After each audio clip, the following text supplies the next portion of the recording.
গ্রাম থেকে শহর, পাড়া থেকে মহল্লা, দেশ থেকে বিশ্ব, সবকিছুর চালিকায় অর্থনীতির এপিঠ আর রাজনীতির ওপিঠ নিয়ে কথা বলতে চাই, জানতে চাই এবং আপনাদেরকেও সাথে রাখতে চাই। দর্শক, আমন্ত্রণ জানাচ্ছি চ্যানেল এস এর নিয়মিত আয়োজন লিডারশিপের আজকের আয়োজনে। সাথে আছি নবুত রহমান, আর পরিবেশিত হচ্ছে team star technology, premium holdings limited এবং ইনটেক প্রপার্টিস লিমিটেডের সৌজন্যে। ত্রয়োদশ জাতীয় সংসদ নির্বাচনের বাকি মাত্র 1 মাস। চলছে প্রার্থীদের বৈধতা এবং অবৈধতা যাচাই। কেউ কেউ অবৈধ হয়ে আদালতের দ্বারস্থ হচ্ছেন এবং বৈধ হয়ে ফিরে আসছেন। সবগুলো বিষয় নিয়ে কথা বলতে চাই, জানতে চাই এবং আপনাদেরকেও সাথে রাখতে চাই। অত্যন্ত চমৎকার দুজন অতিথি আমাদের এই স্টুডিওতে যুক্ত আছেন। প্রথমে আমি পরিচয় করিয়ে দিচ্ছি Abdullah Al Harun Sohel, chairman national democratic party, এবং আমার বাম দিকে রয়েছেন Mohammad Delwar Hossain, chairman justice and development party. আপনাদের দুজনকে স্বাগত জানাচ্ছি আমাদের এই আয়োজনে। ধন্যবাদ। সোহেল ভাই, আপনাকে দিয়ে আমি একটু অনুষ্ঠান শুরু করতে চাই। নজিরবিহীন নিরাপত্তার মধ্য দিয়ে তারেক রহমান দেশে আসলেন, ভোটার হলেন, প্রার্থীও হলেন। চলছে বড় বড় সমাবেশ। কোনো কোনো দল বলছে এটি আসলে নজিরবিহীন নিরাপত্তা তাকে দেওয়া হয়েছে, এটি প্রশ্ন তুলেছেন। নির্বাচনের আচরণবিধি আসলে কতটা লঙ্ঘন হলো, আপনি কি মনে করছেন? আমরা যেটা দেখেছি যে 25শে ডিসেম্বর তারেক রহমান বাংলাদেশে এসেছেন এবং উনি এসেছেন প্রায় 17 বছর পরে। এবং আমরা জানি যে উনি নির্বাসিত জীবন কাটিয়েছিলেন, যে উনি 2001-11-এর পরে 2008 সনে বাংলাদেশ থেকে বেরিয়ে গিয়েছিলেন ওনার চিকিৎসার জন্য। এবং আমরা দেখেছি যে আর্মি ব্যাকড শাসন ছিল তখন 1-11-এর। জি তখন ব্যবসায়ীরা, রাজনীতিবিদরা কীভাবে নির্যাতিত হয়েছিল আমরা দেখেছি। তারেক রহমান যখন বিদেশে যাচ্ছিলেন তখন উনি ঠিক বসতেও পারছিলেন না। জি জি জি জি হ্যাঁ। ওনার শরীরের যে কন্ডিশন ছিল, উনি হুম, ওইখানে চিকিৎসা নিয়েছিলেন। হুম, হুম, হুম, স্বাভাবিকভাবেই এখানে ওনার জন্য একটা লাইফ রিস্কের, এক লাইফ থ্রেটিং ছিল। জি একটা জিনিস আপনি দেখেন যে 1981 সনে যখন শেখ হাসিনা বাংলাদেশে আসলো এবং সে 5 বছর ভারতে জীবন কাটানোর পরে, ভারতে থাকার পরে সে বাংলাদেশে আসে 17ই মে, এবং তার মাত্র 13 দিনের মাথায় প্রেসিডেন্ট জিয়াউর রহমান নিহত হয়েছেন। ওইগুলি যদি আমরা কনসিডার করি, স্বাভাবিকভাবেই তারেক রহমানের জন্য খুবই লাইফ রিস্ক একটা টাইম গিয়েছে। আমরা যদি দেখি ইতিহাসে যে যখন এই যে বেনজির ভুট্টো যখন নিহত হয়েছিলেন, যে একটা মিছিলের মধ্যে পিছন দিক থেকে গুলি করেছিল। তো তারেক রহমানেরও জীবন বিপন্ন হওয়ার একটা ইয়ে ছিল, এবং আমরাও এতদিন যেহেতু উনি ওনার যে সিকিউরিটির জন্য উনি দেশে আসেননি, স্বাভাবিক এই সরকারেরও দায়িত্ব ছিল যে যে লোকটা 18 বছর 17 বছর নির্বাসিত জীবন কাটিয়ে বাংলাদেশে আসছেন এবং একটা গণঅভ্যুত্থানের পরে একটা সরকার দেশ থেকে পালিয়ে গিয়েছে। কিন্তু জামাত ইসলাম সহ বেশ কিছু দল কিন্তু এটি নিয়ে প্রশ্ন তুলেছে। আপনার কাছে কি মনে হয় প্রশ্ন তোলাটা আসলে কতটা যৌক্তিক? আমি মনে করি যে মানবিক যদি দৃষ্টিকোণ থেকে দেখা হয়, এটা আসলে প্রশ্ন তোলা যৌক্তিক না। কিন্তু এখন যেহেতু সামনে নির্বাচন, সবাই কিন্তু প্রতিটা পয়েন্ট থেকে, প্রতিটা কর্নার থেকে চেষ্টা করে যে একটা নির্বাচনী ফায়দা লুটতে। জামাতে ইসলাম হয়তো বা বিএনপিকে একটু আন্ডারমাইন করার জন্য এই কথাটা বলেছিল, এবং এই সরকারকে, যে সরকারের যে একটা নিরপেক্ষতা, এটাকে প্রশ্নবিদ্ধ করার জন্য। স্বাভাবিকভাবে আমরা দেখেছি যারাই নির্বাচনে হারে বা তারাই সূক্ষ্ম কারচুপি, নির্বাচন হয়নি, কি জানি বলে এটা, সুষ্ঠু হয়নি। সুষ্ঠু হয়নি, এসব কথা প্রশ্ন তুলে। তো স্বাভাবিকভাবে ওইটা হয়তো একটা প্ল্যান, যে মানে আপনার এইভাবে কাছে মনে হচ্ছে এটা বলার জন্য বলা। এটা বলার জন্য বলা। আমরা ধন্যবাদ যদি আপনাকে। আরেকবার নিশ্চয়ই আপনার কাছে আসবো। দিলর ভাই, আপনার কাছে আমি ফিরতে চাই। তারেক রহমান আসলেন, হাওয়া বদল হতে শুরু করলো। সবগুলো দলের প্রতিনিধিরা কিন্তু তার সাথে দেখা করছে, ইভেন সাংবাদিক ব্যবসায়ীরাও কিন্তু গুলশানের পথে। আপনার কাছে কি মনে হয়, আপনি কিভাবে মূল্যায়ন বা বিশ্লেষণ করবেন? আসলে বাংলাদেশের রাজনীতির সিস্টেমটাই এমন হয়ে গেছে যে আসলে রাজনীতি কাকে বলে, রাজনৈতিক দলটা কি, গণতন্ত্র কি, এই যে একটা বিষয়, এই বিষয়গুলি রাজনৈতিক দলগুলো চর্চা করেন না। রাজনৈতিক দল বলেন, জনগণ বলেন, তাদের সবার আগে তারা মনে করে যে 5 বছর পর পর যদি সে ভোট দিতে পারে নিরাপদে, এটাই দেশের গণতন্ত্র। বাট গণতন্ত্র বলতে যে আরও অনেক কিছু, যে একটা রিক্সাওয়ালার অধিকার কি, শ্রমিকের অধিকার কি, সাধারণ মানুষের অধিকার কি, হ্যাঁ, মানে প্রত্যেকটা শুধু মানুষ না, আপনি যদি মনে করেন যে আপনার বাড়িতে এক পুকুর মাছ আছে এবং মাছগুলি আপনার ইচ্ছে হলে আপনি মেরে ফেললেন, বাট এটা আপনি মারতে পারবেন না, কারণ মাছগুলি মালিক আপনি, কিন্তু মাছগুলি কিন্তু সমাজের সম্পদ, দেশের হ্যাঁ, সম্পদ। দেশের সম্পদ। তো সুতরাং তো বাংলাদেশে যে আগে যে দুইটা একটা সিস্টেম ছিল, যে হয়তো আওয়ামী লীগ নাইলে বিএনপি, তো অনেকেই যারা দেখা করছে তাদের কাছে হয়তো মনে হচ্ছে যে যেহেতু আওয়ামী লীগ পলাতক, সো দ্যাট বা মাঠে নাই, মাঠে এখন একমাত্র বিএনপি আছে, আর জামাত তো দীর্ঘদিন বিএনপির সাথে সংসার করছে, 1-2 দিন না। আপনি 91 নির্বাচনে জামাতের সমর্থন পায়া বিএনপি ক্ষমতায় মানে গেছে। দীর্ঘ 23 বছর তারা Right. সংসার করেছে। না না, যদি এইভাবে বলি আমরা। আরো বেশি 91 থেকে আপনি ধরতে পারেন। আচ্ছা। কারণ 91 সালে বিএনপির কিন্তু 135 বা 36 সিট পেয়েছিল। সো 151 সিট হওয়ার জন্য জামাত 18টা আসন পেয়েছিল, তখন জামাত নিঃশর্ত তাদেরকে সাপোর্ট দিয়ে কিন্তু সরকার গঠন করছে। আবার 96 সালে জামাত আবার আলাদা হয়েছে। 2001 সাল থেকে ধরে একদম 5ই আগস্টের আগ পর্যন্ত তারা কিন্তু একই সংসার করছে। তো এখন যদি আপনি ওইভাবে চিন্তা করেন যে আওয়ামী লীগ যেমন জাতীয় পার্টিকে সবসময় আগলে রাখছে, সাপোর্ট মানে দিয়ে রাখতো। হ্যাঁ বিরোধী দল, এখন জামাতকে কিন্তু এক সেন্সে আপনি ওইটা ধরে নিতে পারেন, এক সেন্সে। জি। হ্যাঁ, বাট এই মুহূর্তে সিচুয়েশনটা এমনটা মনে হচ্ছে না। তো যার ফলে সকল ব্যবসায়ী বলেন, রাজনৈতিক দল বলেন, সাংবাদিক ইউনিয়ন বলেন, সবাই গিয়ে তারেক রহমানের কাছে ধর্ণা দিচ্ছে যে হ্যাঁ তারেক রহমান আগামীতে নিশ্চিত বাংলাদেশের প্রধানমন্ত্রী হচ্ছে। তো আগে থেকে একটু যোগাযোগ করে রাখি, নাহলে তো পরবর্তীতে অবস্থা কি হয়। একটু যুক্ত করছি, গতকালকে কিন্তু তারেক রহমান সাহেব কিন্তু এটা সংবাদ সম্মেলন করেছেন। সেই জায়গাতে সাংবাদিকরা কিন্তু মাননীয় চেয়ারম্যান হিসেবে তাকে সম্বোধন করেছে, এবং এই চেয়ারম্যান সাহেব তারেক রহমান কিন্তু বলেছে যে মাননীয় কথাটা আমরা বলবেন না।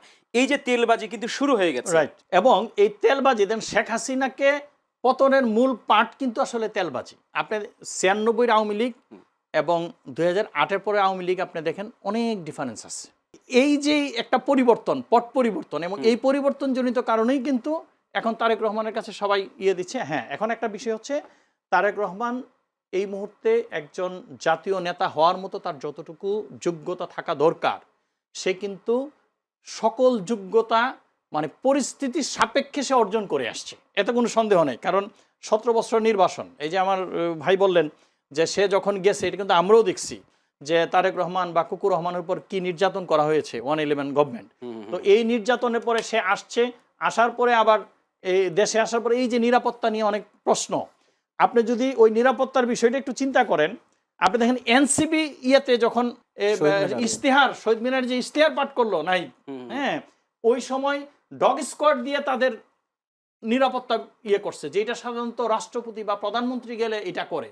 তো এনসিপি তো সেই সুবিধা পাইছে এক সময়, তারা তো তখন নিবন্ধিত দল ছিল না, বা তারা রাষ্ট্র ক্ষমতারও কেউ ছিল না। তো সেই ক্ষেত্রে যদি সরকার তাদেরকে সেই সুবিধাটা দিতে পারে, তাহলে তারেক রহমান কেন পাবে না? মানে তার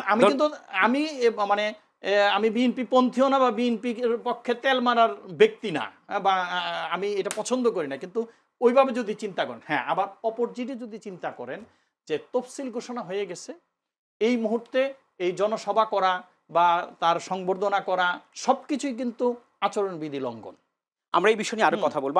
আমি একটু ফিরতে চাই সোহেল ভাই আপনার কাছে, যেহেতু প্রার্থীদের কিন্তু যাচাই বাছাই চলছে, বৈধ অবৈধ ঘোষণা করা হচ্ছে। আপনার কাছে প্রশ্ন হলো, নিজে চড়েন কোটি টাকার গাড়িতে, থাকেন শত কোটি টাকার বাড়িতে, অথচ হলফনামায় দেখালেন ইনকাম মাত্র কয়েক লাখ টাকা। আবার কেউ দ্বৈত নাগরিক, তারাও কিন্তু বৈধ হচ্ছে। আপনি আসলে কি বলবেন এই জনপ্রতিনিধি নিয়ে, যারা অসত্য তথ্য দিচ্ছে, নিজেকে অসত্য হিসাবে তুলে ধরছেন, তাদের দিয়ে কি নতুন বাংলাদেশ গঠন করা সম্ভব কিনা?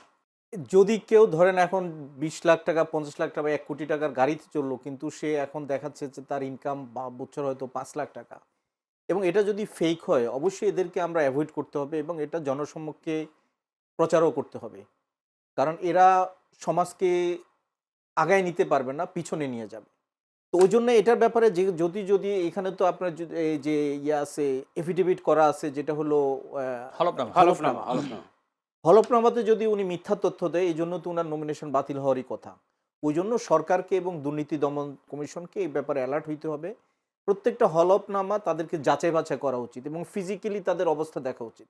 যদি তাদেরকে ওইভাবে যদি তারা আশ্রয় নেয়, অবৈধ কাজের আশ্রয় নেয়, সে যদি ওইটা ডিক্লেয়ার না করে, সে যদি এটা মানে স্বীকার না করে, তাহলে তাকে অবশ্যই নির্বাচন কমিশন এটা জনসমক্ষে প্রচার করতে আমাদের পারে। সংবিধানেও তো বলা আছে যে দুটি দেশের নাগরিক হলে সে, হ্যাঁ, দ্বৈত নাগরিকের ক্ষেত্রে যেটা হচ্ছে, এটা তো অবশ্যই বাংলাদেশি নাগরিক হইতে হবে, এবং দ্বৈত নাগরিক সাংবিধানিকভাবে এখানে অযোগ্য সংসদ সদস্য নির্বাচনের জন্য। এখানে প্রশ্ন জাগে, এখানে ধরেন এখানে আবার যে ৬৬(২) অনুচ্ছেদে যেটা বলা আছে যে বিদেশি নাগরিক হইলে, দ্বৈত নাগরিক হইলে সে নির্বাচন করতে পারবে না। এখানে আরেকটা কথা আছে, যদি সে দ্বৈত নাগরিক হয়ে যদি সে বিদেশি নাগরিকত্ব যদি সে সারেন্ডার করে, যেটাকে ত্যাগ করে, বিদেশি নাগরিকত্ব যদি ত্যাগ করে, তাহলে সে বিদেশি নাগরিক ছিল এটা কনসিডার করা যাবে না। তো এখানে অনেক ক্ষেত্রে আছে যারা হচ্ছে দ্বৈত নাগরিক, তারা বা জন্মসূত্রে বাংলাদেশি, তারা এখন হয়তো আমেরিকান সিটিজেন হয়েছে, তার বাংলাদেশি পাসপোর্টও আছে, আমেরিকান পাসপোর্টও আছে। উনি যদি আমেরিকান এমবিসিতে গিয়ে যদি সারেন্ডার করে এবং ওথ নিয়ে যদি সে নাগরিকত্ব যদি পরিহার করে, আমার মনে হয় তার এটা তো আর ওই সংবিধানের যে 2 খতে যেটা আছে সে অনুযায়ী উনি বিদেশি নাগরিক না এবং ওনার বৈধ হইতে পারে। এখন অনেক সময় দেখা যায় কি, যখন আমি কম্পিটিটর হব, তখন আমি যদি একটা খুঁত পাই আমার এগেনস্ট পার্টির, তখন স্বাভাবিকভাবে ওইটাকে আমি কিভাবে তাকে অবৈধ ঘোষণা করা যায় বা নির্বাচন থেকে দূরে সরানো যায় এরকম প্ল্যান করার চেষ্টা করে। তো এটার সমাধান তো হলো, যেহেতু এটা যদি নির্বাচন কমিশন বৈধ বা অবৈধ করে, তখন যাবে রিটার্নিং অফিসার যদি করে, পরে যাবে নির্বাচন কমিশনের কাছে। নির্বাচন কমিশনে যে রায়টা দিবে, এটার মধ্যে যে পার্টি সংক্ষুব্ধ হবে সে হাইকোর্টে যায় রিট করতে পারে। কিন্তু সাংবিধানিকভাবে যদি কেউ নাগরিকত্ব দ্বৈত নাগরিক থাকার পরে যদি সে ওইটা যদি হস্তান্তর করে বা পরিত্যাগ করে, তাইলে স্বাভাবিকভাবে আমার সেন্সে যে উনি ইলেকশন করতে পারার কথা। ভোটে জোট গঠনের প্রক্রিয়া আমরা দেখতে পেলাম, নিজের দল বিলুপ্ত করে আমরা দেখতে পেলাম আরেকটি দলের সাথে যুক্ত হচ্ছেন। সেখানে রাশেদ খানকে দেখেছি গণঅধিকার পরিষদের, ববি হাজ্জাজকে দেখলাম, আবার বাংলাদেশ এলডিপির সাদত হোসেন সেলিম ভাইকেও দেখতে পেলাম। আমরা দেখতে পাচ্ছি অনেক নতুন নতুন দল আসছে এবং নির্বাচন কমিশন কিন্তু অনেক দলের নিবন্ধনও দিচ্ছে। আসলে আদর্শিকভাবে এই দলগুলো কি আসলে কতটা আদর্শ ধরে রাখতে পারছে বা বাংলাদেশ কি আসলে কতটা সার্ভিস দিতে পারছে? ধন্যবাদ। এই বিষয়ে সর্বপ্রথম যেই ব্যাপারটা বলবো যে আমি তাদেরকে ঘৃণা ভরে স্মরণ করি যারা বাংলাদেশের মানে জনগণের সাথে প্রতারণা করছে এবং তার অনুসারে যদি একজন সমর্থকও বাংলাদেশে থেকে থাকে তার সাথেও সে প্রতারণা করেছে। তুমি যদি মানে তোমার দলকে বিলুপ্ত করে ওই দলে যোগই দিতে, তাহলে তোমার দলটাই গঠন করা দরকারটা কি? মানুষকে কেন তুমি অযথা এই আশা ভরসা দিয়ে, মানে ধরেন গণ অধিকার পরিষদ গঠিত হয়েছে, গণ অধিকার পরিষদ কিন্তু একটা বিপ্লবের মাধ্যমে তৈরি হয়েছে। 18 কোটা আন্দোলন বা 13 সালের কোটা আন্দোলন ওইটার মাধ্যমে কিন্তু তৈরি হয়েছে এবং ওইটার মাধ্যমে যেহেতু তৈরি হয়েছে, তো তাদেরকে নিয়ে কিন্তু অনেকে আশা ভরসা দেখেছে। অনেক ছাত্র নেতা আছে যে যারা রাশেদ খানের চেয়েও বা বিপি নূরের চেয়েও অনেক যোগ্য ছিল, হ্যাঁ, তারাও সাইডলাইনে থেকে তাদের কর্মী হিসাবে কাজ করেছে। এখন ধরেন এই যে রাশেদ খান মানে বিএনপির প্রতীকটা পাওয়ার জন্য, অনলি দানের শীষ প্রতীকটা পাওয়ার জন্য সে তার দল বিলুপ্ত করে বা দল থেকে ইস্তফা দিয়ে সে বিএনপিতে যোগ দিল। এর মানে হলো তার এমপি হইতে হবে। এর মানে হচ্ছে আদর্শ বলতে তার মধ্যে কিচ্ছু নাই, তার মধ্যে আদর্শ বলতে ন্যূনতম কিচ্ছু নাই তার মধ্যে। এবং তার অনুসারে যে নেতাকর্মীরা আছে তাদের প্রতি তার যে দায়বদ্ধতা, এই দায়বদ্ধতা তার মধ্যে নেই, তাই না? যেমন আমি Bangladesh justice and development party chairman, আমাকে কেউ যখন জিজ্ঞাসা করে যে ভাই আপনি জাস্টিস অ্যান্ড ডেভেলপমেন্ট কি, আমি বলি যে জাস্টিস অ্যান্ড ডেভেলপমেন্ট পার্টির চেয়ারম্যানের দায়িত্ব পালন করছি। এর মানে হচ্ছে আমার তৃণমূল পর্যায়ে যে কর্মীটা আছে ওই কর্মীটার কাছে আমি দায়বদ্ধ যে এই কাজটা কেন করলাম না বা এই কাজটা কেন করলেন, এটার জন্য দায়বদ্ধ। মানে এর মানে এই নয় I am owner of this political party.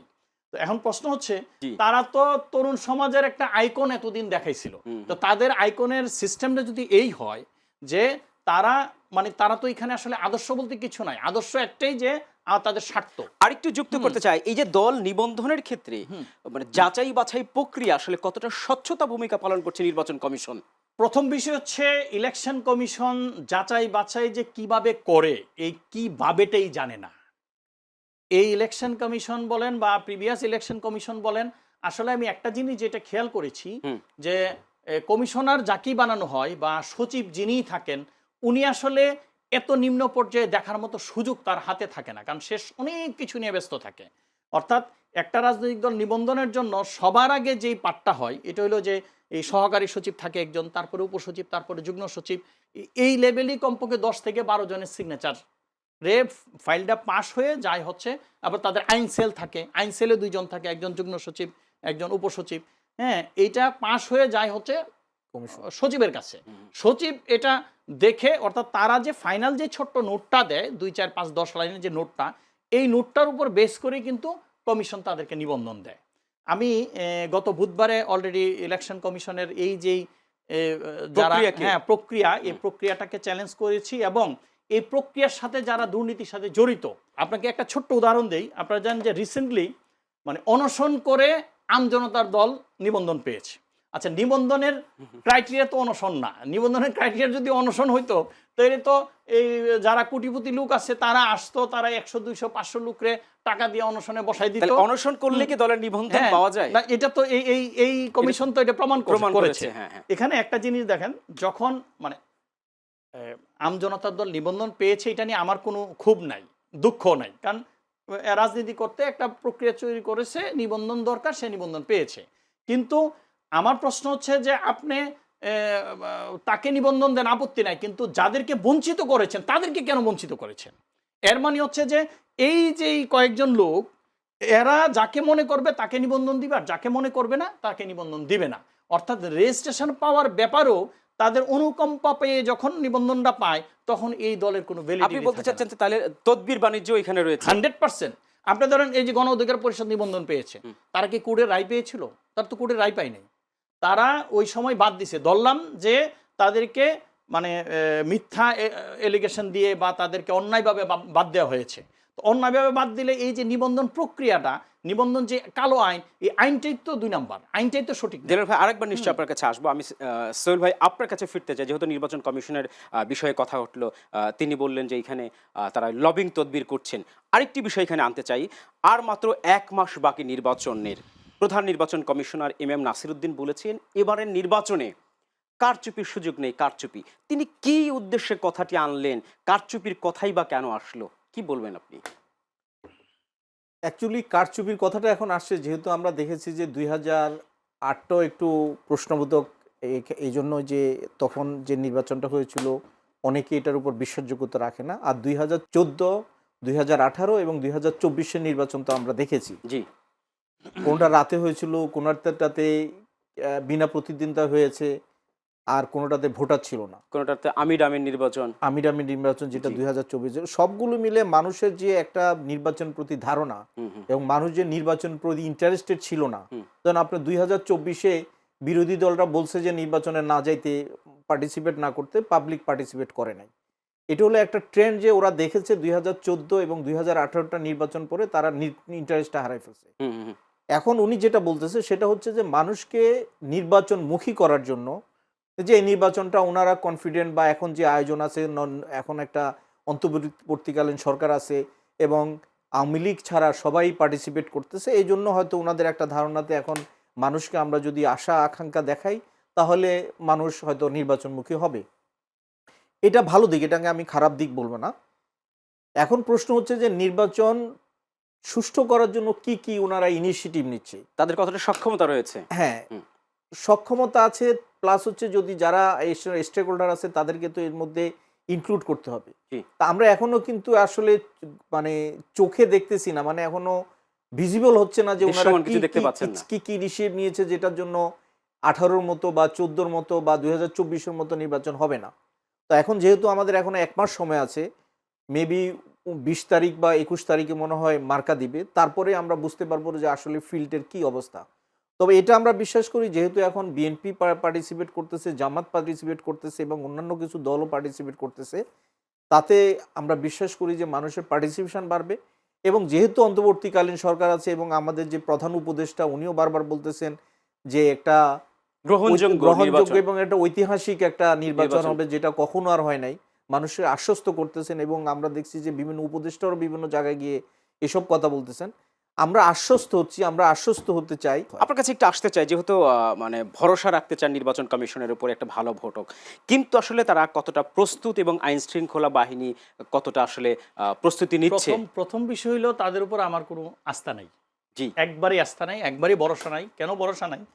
প্রথম একটা আলোচনা বলি। ট্রটের আইন অনুসারে, আইনজীবীরা ভালো জানেন, ট্রটের আইন অনুসারে আপনি যদি বলেন যে উনি চোর না, এটার উপর বেস করে আপনি তার বিরুদ্ধে ট্রটের মামলা করতে পারেন। কেন মামলা করতে পারেন? কারণ সে চোর না মানেই হইল যে চোর হওয়ার একটা সম্ভাবনা আছে। সে চোর না মানে চোরা সমান আছে। এই ইলেকশন ফেয়ার নির্বাচন হবে, এখানে রাতের বুট হবে না, এখানে কারচুপি হবে না, এর মানে হইলো ইলেকশন কমিশন আঙুল দিয়ে দেখাই দিচ্ছে না এবার কারচুপি হইতে পারে।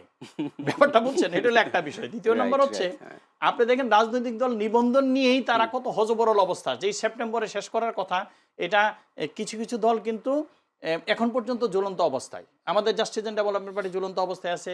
রাষ্ট্র সংস্কার যেটা হাসনাত কায়ুম ভাইদের দলটা দীর্ঘদিন ধরে, এই আপনি বলেন আজকে কোটা আন্দোলন বলেন, এই জুলাই আন্দোলন বলেন, এদের অনেক অবদান আছে, হাসনাত কায়ুমের অনেক অবদান আছে। আমি আমাদের দলের কথা বলছি না, আমি ওনাদের দলের কথাই বলছি, অনেক অবদান আছে। এখন পর্যন্ত কোর্টের রায় পাওয়া সত্ত্বেও ইলেকশনের আগে হাসনাত কায়ুম ভাইদের এই যে সারা রাষ্ট্র সংস্কার নিবন্ধন পায় নাই। অর্থাৎ বললাম না যে এই যে নিচে যেই ফুটফুটে সুন্দর যারা আছেন তারা ধরেন এই যে মানে সহকারী সচিব, উপসচিব, যুগ্ম সচিব, ওনারা যাদেরকে মনে হয় যে নিবন্ধন দিবেন, যাদের সাথে হিসাব কিতাব মিলে তাহলে নিবন্ধন দিবেন, হিসাব কিতাব না মিললে আপনি যতই ক্রাইটেরিয়া ফুলফিল করেন কিচ্ছু আসে যায় না। আমি একটু যুক্ত করি। সুতরাং তাদের এই ইলেকশন কমিশনের আদৌ কি এই সক্ষমতা আছে কিনা এটার আমাকে বলতে দিলে আমি 2 ঘন্টা বলতে পারবো, এমন অনেক রিজন আছে। সোহেল ভাই, আপনার কাছে একটু আসতে চাই। গত 2 দিন আগে কারণবাজার এলাকায় স্বেচ্ছাসেবক দলের সাবেক সদস্য সচিব মোসাব্বিরকে প্রকাশ্যে গুলি করে হত্যা করা হয়েছে। এই ধরনের ঘটনা কিন্তু বিভিন্ন জায়গায় ঘটছে, কিন্তু বিএনপির তরফ থেকে বিএনপির স্থায়ী কমিটির সদস্য সালাউদ্দিন আহমেদ কিন্তু বলেছে এটা একটা বিচ্ছিন্ন ঘটনা। আপনার কাছে কি বিচ্ছিন্ন ঘটনা মনে হয়? আমি এটাকে অ্যাকচুয়ালি বিচ্ছিন্ন ঘটনা বলতে চাই না, কারণ আমরা আগে থেকে একটা ধারণা ছিল যে যখন নির্বাচন প্রসিডিউর শুরু হবে তখন এরকম কিছু ঘটবে, এগুলো আমরা বিভিন্ন মাধ্যম থেকে জানতে পেরেছি। তো এগুলি তো জাস্ট একটা মানুষের ধারণা করা পরিস্থিতির জন্য। কারণ এখানে আমরা দেখেছি যে কিছু পক্ষ আছে যারা নির্বাচনটা চায় না, নির্বাচনটাকে পিছাতে চায় অথবা নির্বাচনটাকে ভণ্ডুল করতে চায় বা বাংলাদেশের নির্বাচন চায় না।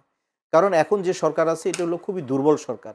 আমরা দেখেছি যে বিদেশি রেমিটেন্স বাড়ছে, বাট আমাদের ইম্পোর্ট কমে গেছে, যেটা হলো আমাদের ক্যাপিটাল ইম্পোর্ট যেগুলি হয়, মেশিনারিজ, প্লাস আমাদের এক্সপোর্ট কমে গেছে। বিভিন্নভাবে অর্থনৈতিকভাবে আমরা দৈন্যদশার মধ্যে পড়ে যাচ্ছি।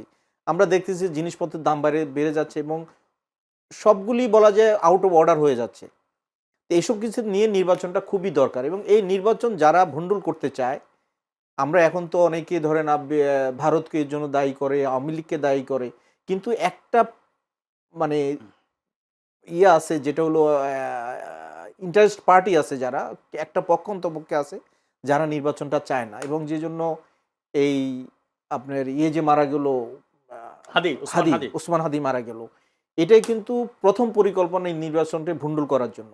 এখন এটা যখন তদন্ত হবে, যেটা হলো স্বেচ্ছাসেবক দলের যেটা হয়েছে, এটা যদি হয়তো তাদের অন্তর্কুন্দল হয় সেটা এক কথা। এই জন্য যে বাংলাদেশে যে মার্ডার হয় না তা না। এখন যেটা আমাদের বলেছে যে এটা সালাউদ্দিন আহমেদ সাহেব যে বলেছেন, এটা হয়তো এটা যদি উনি মনে করে থাকেন বা ওনার কাছে যদি ইনফরমেশন আসে যে না এটা নিজেদের অন্তকুন্দল বা কোনো একটা ইস্যুতে হতে পারে যেটার সঙ্গে নির্বাচনের সঙ্গে সংশ্লিষ্ট নাই, তাইলে উনি হয়তো এটা বলতে পারে। কিন্তু স্বাভাবিকভাবে আমরা ধরে নিব যে এটা হয়তো নির্বাচনকে প্রতিহত করা বা বাধাগ্রস্ত করার জন্য এটা হতে পারে। একদম শেষ পর্যায়ে চলে এসেছে, যদি কিছু যুক্ত করতে চান। সর্বশেষ এতটুকু যুক্ত করতে চাই, ওভারঅল আলোচনায় যেসব নেতৃবৃন্দ তাদের নিজের সবকিছু জলাঞ্জলি দিয়ে একমাত্র এমপি হওয়ার জন্য তারা মাঠে নেমেছেন, আমি বিশ্বাস করি যে তারা এমপি হলেও রাষ্ট্রের কোনো উপকার হবে না, রাষ্ট্রের ক্ষতি ছাড়া। কারণ তারা সবসময় তাদের সুবিধাটাই দেখবে, নিজের স্বার্থটাই দেখবে, তারা কখনো জনগণের স্বার্থ দেখবে না। যেখানে তাদের মানে এক সময় তারা কিছুই ছিল না, এই নেতাকর্মীদের উপর ভর করেই তারা আজকে নেতা হয়েছে।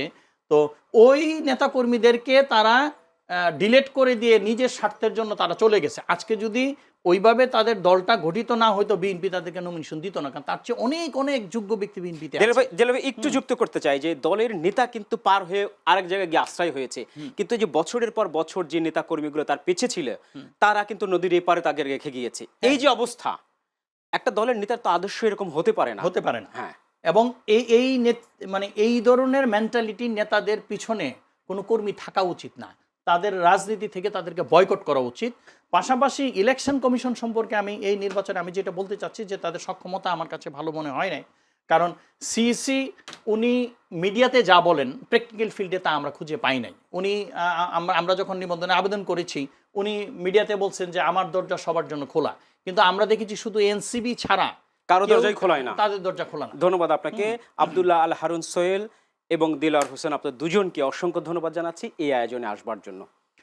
দর্শক আপনাদেরকেও ধন্যবাদ জানাচ্ছি এই আয়োজন দেখবার জন্য। আগামী আয়োজন দেখার আমন্ত্রণ জানিয়ে আজকের মতো শেষ করছি। সবাইকে ধন্যবাদ।